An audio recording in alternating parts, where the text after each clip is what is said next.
Good morning and welcome to Arizona's AARP's Back to Basic. I'm Rico Burton and I am the volunteer with AARP Phoenix and your host today. AARP is the nation's largest nonprofit, nonpartisan organization dedicated to empowering people 50 and older to choose how they live as they age. With a nationwide presence, AARP strengthens communities and advocates for what matters most to the more than 100 million Americans 50 plus and their families. That includes health security, financial stability, and personal fulfillment. AARP also produces the nation's largest circulation publications, AARP the Magazine and AARP Bulletin. In the months of April and May, we are going to leverage communications and marketing to position AARP as a wise friend and a fierce defender that advocates for better protections on consumers' behalf. With resources to help consumers spot and avoid scams and seek support, our areas of focus include gift card payment scams and fraud involving cryptocurrency and AI scams. There's going to be a URL that comes around the screen at the bottom there. Make sure you take a look and join us for any tips, tools, and resources. Let us know where you're from today. And if you have any questions or comments, put them in the chat and we will try to get to those as best we can. Coach SheriAnne is our person that is going to be speaking with us as always. And if she can't get to you today, she will swing back around. Today, we're going to be talking about healthy meals. Is that right, Coach? Yes, it is. How are you? I'm hanging. How about you? Our spring is quickly going away and I can see summer breathing down our necks. So I just say it's not snow. It's not snow. And then I'm okay. Yes. As you're tuning in, please let us know where you're tuning in from. I always love to see that. So thank you so much. And we're talking about easy meals. In the past, all of our Back to Basics episodes are all archived on the YouTube page as well as the Arizona AARP Facebook page. And so I've spent a whole show on just breakfast and lunch and dinner, but today we're going to do breakfast, lunch, and dinner. So I just brought two of each to show you. The whole point of this is to be able to plan ahead and create an opportunity for you to make some healthy choices because it's happens. When we're flying by the seat of our pants, we tend to go to convenience. And typically, sometimes convenience isn't always the best choice or the healthiest choice. So planning ahead is key. And preparing some things on the front end, picking a day during the week to food prep always helps. And so typically I'll do that on Sundays or Mondays because Mondays are usually kind of light for me. But now my middle child works in construction. So he is now food prepping as well for himself so that he can have good breakfasts and good lunches while he's on the job because he starts super early. So I'm really glad that my habits have filtered over into my offspring. It's like wonderful. Yes. Wonderful. But planning ahead, it does take time and it does take effort, but I can guarantee you're going to feel so much better. And so one of my famous sayings that I love to say is, you need to focus on eating to live and not living to eat. And recognizing that the food that we put in our bodies, yes, we want to enjoy it, but it's to sustain us. Its sole purpose is to make sure that we can keep moving every day and better each day. And so paying attention to what you put in your body is critical. And I'm not saying that you can't treat and you can't have fun and eat cakes and cookies and ice cream because those are in my diet as well. But moderation is key. And so I know you love to eat, Lady B, and I know you really enjoy, and it's funny because every time we have this conversation, I tend to focus on this, and it's just how I've been my whole life is I eat to sustain, and yes, I will enjoy food here and there, but, and you are like all about the enjoyment. And I love that because that's how my dad is too. He's like, he enjoys food and he's always been that way. And it's really cute when we get together and have big get-togethers and big food and lots of choices and watching. Well, it can be a real cultural thing too, Coach. A very cultural thing, when coming up and our nanas and tias and all the rest, they would tell us to come in the house and, as soon as you're going to have a friend or a guest over or something, the first thing they want to know is, honey, you hungry? Dada's got something in here for you, right? Abuela, come on in. And so food is just part of the welcoming, if you will. and making people feel at home and people feel good. And while that's wonderful on one hand, we know that it can have some other kind of effects on the other hand, which make it a little more challenging for us. And sometimes we have to figure out ways to adjust those habits so that we are eating more to sustain instead of eating toward our emotions and all the rest. So that can come in, but that's a different show for another time. Just before you get started, Coach, I'm going to say we've got a great diverse group of people here. We've got people from California, from Maryland, Pennsylvania, Traverse City, Michigan. And hey, up there, Carrie McCumber in Traverse City. I have a friend that has a place up on the point. Boy, is it beautiful up there. And it is snowy in Michigan. Ooh. We've got another person from Maryland, and then Connecticut, Texas. So we've got people from Illinois. We are so glad that you are with us today. Coach is going to share some amazing information. And again, if you have a question or a comment, put it in the chat. Coach will try to get to it. And if not, she will circle back and get back to you. All right, Coach, go for it. Yes. So before I dive into breakfast, I do want to circle back around to what you were saying, because food is very communal. And it was funny because my son was getting ready to go hang out with his girlfriend, and she was coming here. And I said, oh, I was like, have her come in. There's plenty of food to eat because I just made dinner. And it's a very communal thing. And I mean, that goes back, ages. Like, it's a very, very communal thing, and that should be there. And I always encourage people, when you are preparing meals, if you have children, involve your children. If you have a partner or a spouse, involve your partner and spouse. Don't let it just be one person doing it, because it creates a lot of togetherness, and it awakens all five senses. So it creates a massive awareness in your own body as well as a relationship with someone. So you said don't let one person do what? All the cooking. Honey, everybody can't cook. I'm cooking. But everybody can't bring a dish. No, we're not potlucking. No. I agree. I do agree. If you know that you've got someone in your life that you live with that is not a good cook, do them a favor and teach them, show them. One of my biggest pet peeves with my kids is I have a tendency to not follow recipes. And so when I'm just whipping stuff together and they want to replicate it, they're like, I can't even replicate that. And I'm like, but that's the beauty of cooking, is you can just do whatever you want. And if it's not good, it's not good. Just alter it the next time. But there's one of the beauties, like you talked about before, of how we should connect with each other and what kind of memories and bonds that creates. Learning to cook from my Nana and my mother and all the rest, a lot of times there are not recipes, but to be able to hear their stories that go along with how we get there. And you put a pinch of this and a taint of that. Oh, honey. And then I remember making my first peach cobbler, my Nana telling me, baby, you got good taste. So a lot of times it's by taste. And so I got good taste. So you're right. Well, the other beauty of that is it also creates these synapses in our brains, and it creates connections. And so that helps with, your brain health, which we're going to be talking about later in the year, but brain health is critical. And so when you have these connections with your senses, when you later on smell something that reminds you of your grandma, or something you taste, you're like, oh, I remember that's what how she used to bake, and so it does create synapses in the brain, which is really, really important for brain health and creating those connections. So so involve people when you're cooking. It's more fun. There's more laughter. There's usually more mess, but that's okay. Absolutely. Okay. So breakfast, the two breakfasts that I chose to make are pretty much a regular in my house. It was really easy to have them done. The first one is overnight oats. And as I show these to you, it'll be challenging because I'll have to tip the plate up on some things, but this one's easy. And it's really purple today because I put blueberries in there, really fresh blueberries, and they've got a lot of antioxidants in them. So this is one of the easiest things you can do, and you can have fun with it and do a variety of different things.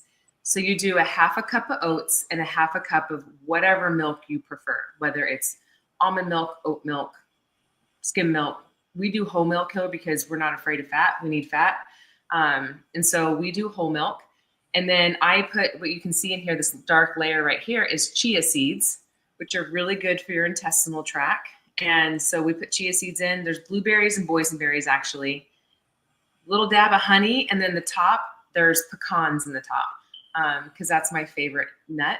And because pecans, if they're good, have kind of a cinnamony taste to me. And so you've got your fat in here, and you've got carbs, and you've got protein. So it's really important that when you're making your dishes that you're focusing on having all three macronutrients. Your macronutrients, once again, is your protein, your fat, and your carbs. And I always tell people, focus on the protein and the fat. Carbs always sneak their way into your diet, no matter what. They appear out of nowhere. So just really focus on making sure you have protein and fat. And so now, Karen is asking whether or not they're regular oats or instant oats. I do regular oats because the instant oats have a tendency to turn to mush because it sits overnight. And so that's how the oats soak up the milk overnight. So if you do instant oats, it's just going to turn into mush. And if you're okay with mush, then go for it. I prefer steel cut oats because they're even heartier. But yeah, don't do instant oats unless you're wanting it to be really mushy.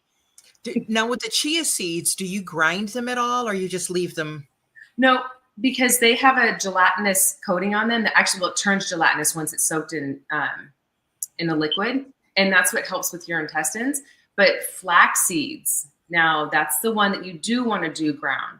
So if you add, and sometimes I'll add ground flaxseed, and the reason is because the casing on the flaxseed is so harsh that it doesn't get broken down in our intestinal tract, in our stomach and intestinal tract. So when people are like bragging about doing flaxseed, it's like, unless you're doing ground flaxseed, you're not getting any benefit. So, because we're not like cows, we don't have 4 stomachs. So by the time it goes through our system. Someone asked, would you please repeat what's in there? And also, if you're just coming in and miss anything that Coach is sharing, you can go back and watch this episode once it is posted when we're done. Yes. And then I will also share pictures and recipes. I always get that after when I do these shows, people want recipes. So those will be in the comment section when we are finished with the show. But yeah, so it's just your oats and your milk are the equal. So if you do half cup oats, half cup milk, and do whatever kind of milk you want to do. I do a tablespoon of chia seeds, and chia seeds are a very unique texture once they have been sitting in moisture. So just be prepared, but they're really, really good for you. And then I do a fruit. So I do blueberries because that's what I'm on a blueberry kick, have been for a little while, and some boysenberries. And then a little bit of honey and some nuts on top. And I chose pecan nuts. Did you stir the oats first, the oat and milk? You just layer it right in there. So the milk and oats, you don't stir? Nope, because it'll all soak in. Yep. Okay. Super easy. You can make these ahead of time and they can sit in your fridge. Like you can make, if you want to do these every morning, you could make 5 on Sunday night. And even by Friday, the 5th one is going to be totally fine. But it's so easy to throw this together. This literally takes 2 minutes. Let it sit overnight. And then if you want it warm, you throw it in the microwave, either at work or at home before you leave. But they're also really good cold. So either way, super yummy staple, easy, easy. The next one are egg bites. And I do these quite frequently. I see the question of how do you warm it up in the jar? Well, it's a glass jar and I only use glass. I don't really like Tupperware. We do have some Tupperware at the house, but if I'm heating anything up, it's always in glass. So I just take the lid off and cover it with like a paper towel or my microwave paper, just heat it up. Or if you don't like microwaves, then you can heat up a pot of water, like we would do milk bottles when back in the day. Boiler. Mm-hmm. And just put it like in a boiler. So either way, because we rarely use the microwave. But you can put it in a boiler. Okay. Egg bites. I'm going to hold my hand down here to make sure these don't slide off. But these are so easy and very fun. And you can put in them whatever you want. So what I do is I whisk together however many eggs I want to make. And this one has red bell peppers, bacon, cheese, and spinach. So I really thinly slice the spinach to throw it in there. And then, put them in a little tiny muffin. They're little mini muffins. So put them in a muffin tin that I've sprayed with olive oil, throw it in the oven, and it takes literally 15 minutes because they're so small. They just puff right up and they're cooked, and then you just pop them out, store them in the fridge, and when you're ready to go, grab however many you want. And so how I make them is 4 of them, because they're little. 4 of them is 1 egg. Because once you put all the other stuff in there, it really fills up the little muffin tin. So 4 egg bites is only 1 egg. So I usually grab 8 of these if I'm wanting 2 eggs for breakfast, and go. So then I also have with this my protein, my fat, and my carbs. So it's a perfect, eggs are like the perfect protein to have. They have all your full amino acids and everything. So this is a really easy, pretty much a staple. We go through a lot of eggs in my house. But with the egg bites, you can make whatever you want. And if you want it to be more of like a frittata, then you add some milk to it. But you can find all kinds of recipes online, but you don't really need a recipe for that. It's just a matter of whipping up eggs, whatever you want to put in, pour it in a muffin tin, and bake it. That sounds like so much fun, but Costco also has those little egg bites. I don't have to make them, Coach. Lady B, you know they have preservatives in them, right? Oopsie. See, that's why we need Coach, so that she can remind us of these things many times. And I'm certainly one of those people. We want to go to something that is more convenient. But as we age and as we're trying to make sure that we take care of our bodies, these are the things that we need to be reminded of and keep in the forefront of our mind. Thank you for that, Coach. So yes, but you know what? The price of eggs right now. Oh, girl, I know. Yeah, it's a little tough. Someone asked me the other day how much I paid, and I was like, I don't even know, because it's not an option for me. Like we have to do eggs. I mean, if I could have a chicken coop out back, I would. I have a dear friend that does have a chicken coop, so every once in a while I'm lucky and I get their eggs. But yeah, the whole point of planning ahead is to give yourself healthy choices so that you're not resorting to the convenience, because when you're resorting to convenience, which you have to do sometimes, I will full admit, but you're dealing with less healthy choices. You're grabbing fast food, or you're doing Uber Eats or DoorDash or whatever, or you're grabbing the quick, egg bites at even Starbucks. Their egg bites are delicious, but I know that I'm not making them. So I know and they have to last on a shelf. They have to go through a whole process of being tested. So it's like I know there's preservatives in them, and we just try to really minimize as much preservatives, because over time those toxins just build up in our body, and the older we get and the more we have built up, the more we're dealing with. Do you put any little salt or pepper or any kind of seasoning in those at all, or no? Yes. Yeah, and I love tahini. I use a lot of tahini on the eggs, which is the red chili lime. Right. It's just nice and zesty. Sometimes we'll do a salt, pepper, garlic blend. Just depends on who's making them with me, and they get to choose what goes in them, because in that regard, I'm not picky. Okay. Wonderful. So we can do that too. I know sometimes bacon can add more sodium, and so we may not need as much salt or something in there if we think. Correct. So. Yep. Okay. Absolutely. And is your oven like 350 and then for the 15 minutes, or? Yeah, it's 350. Okay.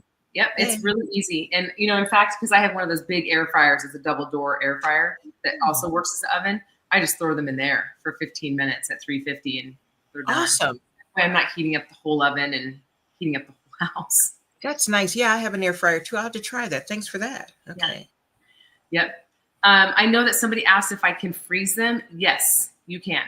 They freeze really easy, but they also keep. So if you're making them for the week, they keep really well for the week. But yeah, they absolutely can be frozen. Thank you. Yep. All right. So those are the 2 breakfast ideas. Were there any other questions I should address, Lady B? I don't think so. No, I think we're good. Awesome. All right. So lunch is it's in a plastic container. So don't judge me, because the glass one is missing somewhere. I asked my boys, I'm like, where are the glass ones? Is a bento box.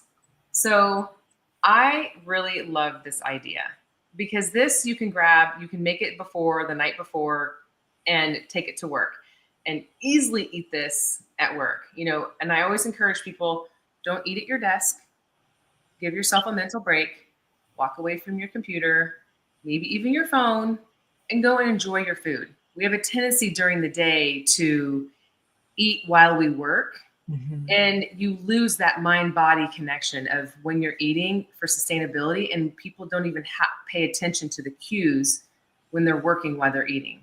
So if you take your food to work, step away, take a break. It will be there when you come back. I promise. But yeah, give yourself the gift of enjoying your food and what you're giving it to sustain all of the energy that you're expelling. So, but these I love. So I meant to get, I always like to go for color. So I have carrots, cucumbers. These are olives, and I usually have red bell peppers because the carrots are orange. I don't like orange and orange, but the red bell pepper got used up. So we got orange and orange. But and we have these nice little crackers that I get, like a protein cracker. And then in here is my hummus. And it's a red pepper hummus. So this is really easy. So with this, once again, I have my protein and my fat with the olives and the hummus.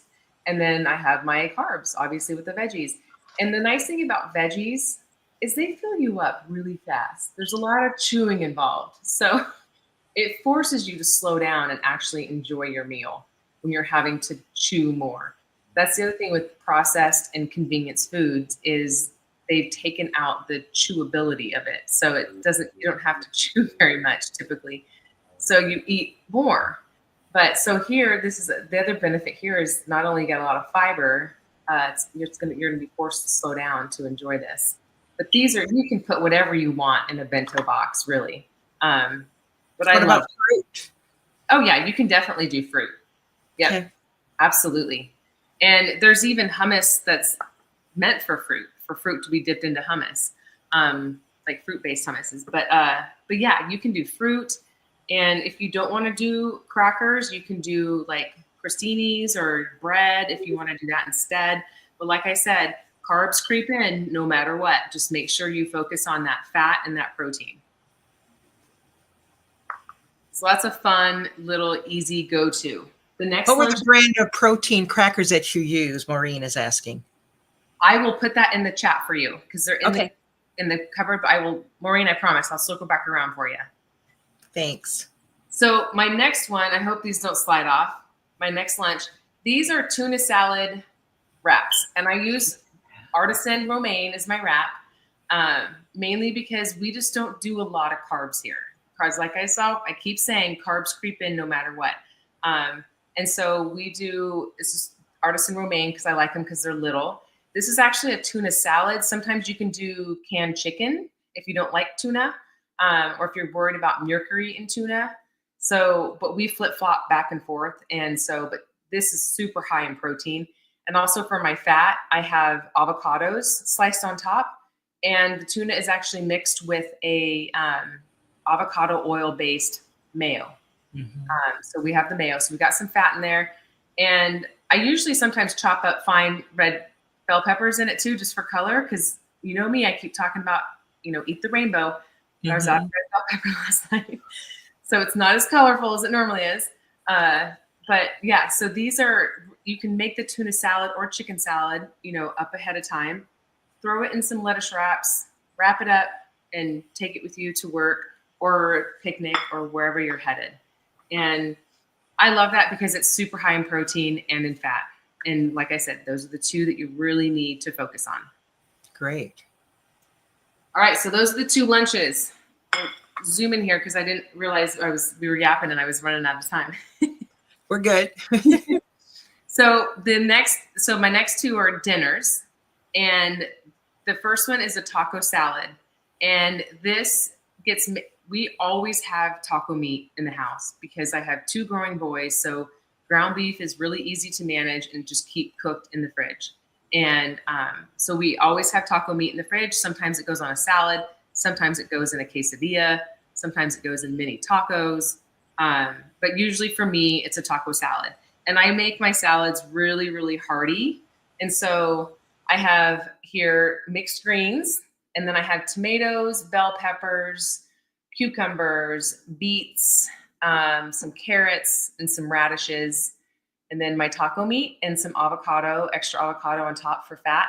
And usually what I do is, I'll also sprinkle it with cheese. or maybe a dollop of sour cream just to get some extra in there. But yeah, this is such an easy thing to have on. I mean, I know salads can be consuming to make, time consuming, but you can have your vegetables chopped up ahead of time. Or if you're making 1 or 2 salads, it doesn't take very long to chop up the vegetables that you want to put on a salad. Just have that taco meat cooked ahead of time. And like for us, as soon as that container gets emptied out of the fridge, a new batch gets made. It's just a revolving door with having ground beef cooked in our fridge, because it's so easily consumed on so many different levels. So, but this is a favorite because I love Mexican themed food a lot. I love chips and salsa. I love chips and guacamole. Awesome. So my next dinner, to no surprise, is a chicken Mexican stew. So, and it's so easy. So we do chicken thighs because they're not as dry and they're a little bit, the darker meat is a little bit better for you. And it tends to stay more moist longer. And so I'll put chicken thighs with a a jar of salsa in the Instapot, let it cook. I also throw in carrots, onions, celery, sometimes potatoes, because those will cook also and get soft. And then as soon as it's done, I shred the chicken, add some green chilies, and then it's just this yummy, I can't really tip it very well, otherwise this liquid's going to come out. But yeah, so it's just, and I put black beans. So the beauty of making stews is you can put in whatever you want. And it's so good. So here I've got my protein because there's a lot of chicken in there. And you got beans also. And then my fat is my avocado and my sour cream on top. And then I'll also sprinkle it with cheese and then add some really robust tortilla strips that I like. And it's so easy. And stews you can make up ahead of time as well. You can throw them into your slow cooker or your Instapot before you leave for work if you want. Instapot, so the beauty of them is it's ready to go usually in like 35 minutes. But if you don't have an Instapot and you only have a slow cooker, then you can use that at the beginning of the day, get everything in it, leave, go for whatever you need to go do, errands, work, whatever, come back and then just finish it up, pour it in a bowl, and you're ready to go. And then you have leftovers. What do you use for your broth for the stew? I do, so it'll automatically create broth off of the chicken and then this jar of salsa. But then I do put in just a cup of chicken broth. Okay. Yep. Just to give it a little extra fluid. But yeah, the vegetables and the meat kick off a lot of moisture also. Awesome. Yeah, it's really easy. I mean, the key is to make sure that you are planning ahead. Mm-hmm. And always having staples in your fridge that you can go to help create things for you. And like last night when I was thinking about the show today, I was like, okay, because like Sunday and Monday are my prep days for the week. And I was like, okay, I have everything here I need. I don't even have to go to the store. You don't have those red. Except I ran out of red bell pepper. That was the only thing I ran out of. However, they were in my egg bites though. But yeah, but it's really, if you just try to create, you have to create habits. And so the habits that you need to create is just thinking about what you want to have in your house first, as far as staples go, like whether it's canned beans, everything else I use is pretty much fresh. Oh, canned tuna or canned chicken. Or your crackers on hand, but just making sure that you have enough to, like, if you think about, okay, I got to prep, like, let's do a prep. Linda, I will answer that question in the comment section for you, because I know that Maureen already asked about protein crackers as well. So I will put that in the comment section for you guys. But yeah, I mean, give yourself the opportunity to make healthy choices, and set yourself up for success, but also at the same time, if you're feeling overwhelmed, just start with food prepping your lunches, especially if you go to a job. Just food prep those so that you make healthy choices. And then if you want, food prep your dinners so that you aren't coming home exhausted. If you work long hours, set yourself up for success so that when you come home, you're not so exhausted that you're like, oh, I have nothing here. Let's just do Uber Eats. So look at your lifestyle, see where the shortcomings are, and then set yourself up for success in that area. Wonderful. Well, we have used up our time today, and I want to say thank you so much, Coach SheriAnne, for all this wonderful information. Thank you to our online audience for your questions. Coach is going to go in her cabinet or wherever to find out what those crackers are, and she's going to let you know. And if you have any other questions, add those in as well, and she will swing back and do those. Next month, join us for mental health awareness. That should be a nice, robust conversation as well. We thank you for being here. Until next time, take care and God bless.